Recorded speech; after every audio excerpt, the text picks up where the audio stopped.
this recipe is perfect as it results in a brownie that is chocolatey, fudgy, and cakey. So let's get started. The first thing we will need to do is roast our pecans. And to do this, we will melt 1 tablespoon of unsalted butter, then add in 1 cup of pecans and toast this for about 5 minutes, and then add in half a teaspoon of rough sea salt. Using pecans in this brownie recipe makes the dish taste rich and decadent, and using sea salt gives it some additional flavor and crunchiness. A perfect blend of flavors you cannot resist.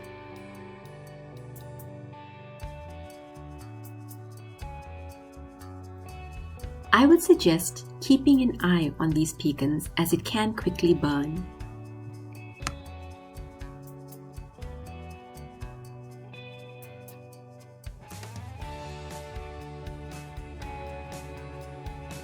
Remove from the stove and keep aside 12 pecans for decorating.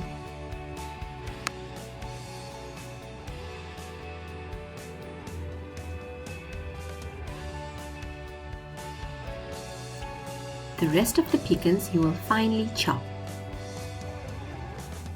Now, I don't suggest using this in a food processor, as when you eat the brownie, you want to taste the pecans and you don't want to have that crushed, powdery taste of pecans. Now we move on to making the brownies. First, you will melt 250 grams of butter on low heat and then add in 120 grams of unsweetened chocolate and melt this further. Unsweetened baking chocolate is chocolate in its simplest form, that is using just cocoa solids and cocoa butter. It is not very commonly found in grocery stores, so you will most likely find it at baking stores only. Unsweetened chocolate can be substituted with sugar-free dark chocolate in baking, just not for this recipe.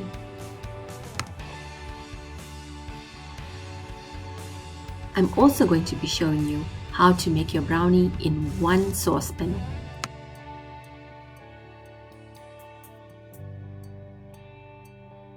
Once the chocolate and butter have melted, remove from the stove and then add in 1 cup of white sugar and 3/4 cups of brown sugar. Whisk this thoroughly.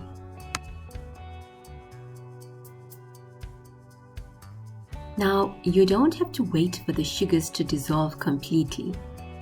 Just give it a quick mix and make sure that everything is mixed well and stop. I'm sure you now realize why we've used unsweetened chocolate.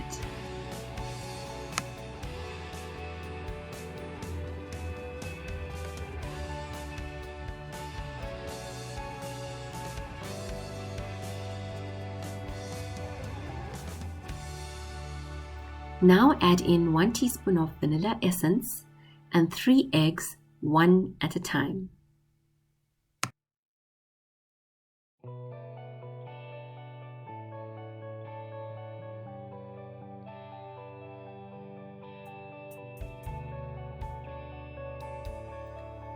You will now notice the consistency of the batter changing.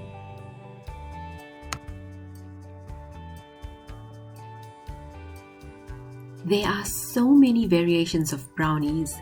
Some unusual flavors of brownies are peanut butter and pretzels brownies, s'mores brownies, mint chew brownies, and even pumpkin brownies.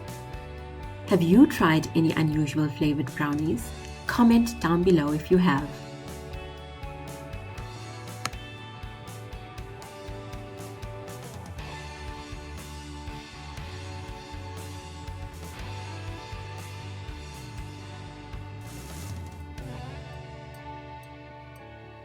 Now add in 1/4 cup of cocoa powder and continue whisking. Using cocoa powder enhances the chocolate flavor because unsweetened chocolate isn't that tasty.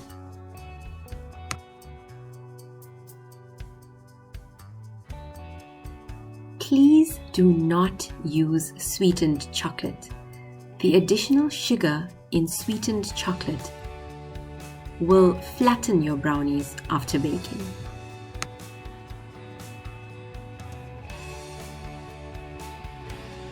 Now add in 1 cup of flour and mix this together.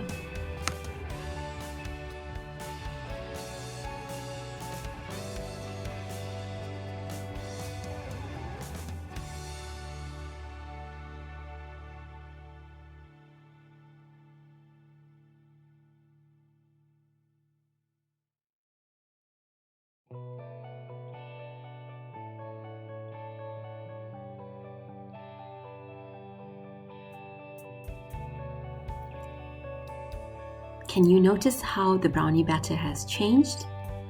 Almost ready.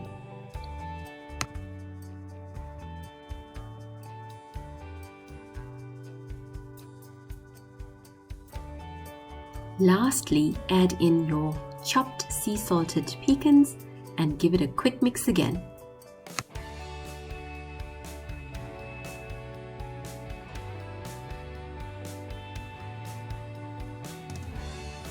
The brownie batter is now ready to bake. At this stage, you can add in your own preference. If you don't want pecans, add in almonds. Or if you want to add in pumpkins, add in pumpkins or marshmallows, the mini marshmallows. So yeah, the choice is endless. Take a brownie pan and lightly grease this.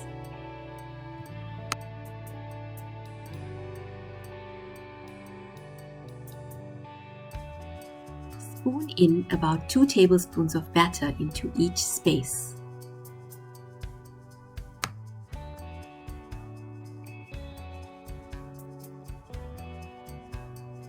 Now you can use 2 tablespoons and fill the space because there's no baking powder or other raising agents in this recipe, so the cake or the brownies won't rise.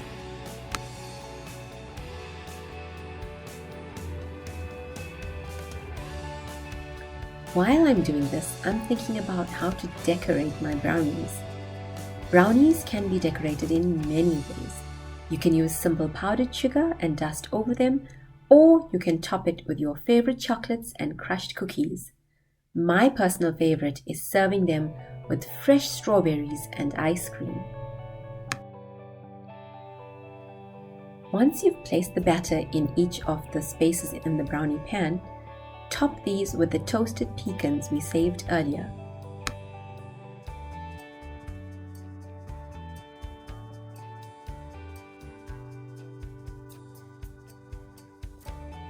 Bake these at 180 degrees Celsius for 20 minutes.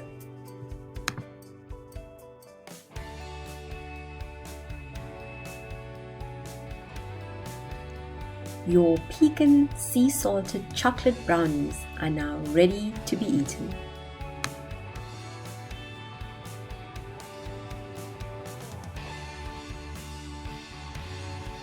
If you've tried this recipe, send your pictures on my Instagram profile page at Zakia Manju. Don't forget to like, comment and subscribe. Thanks for watching.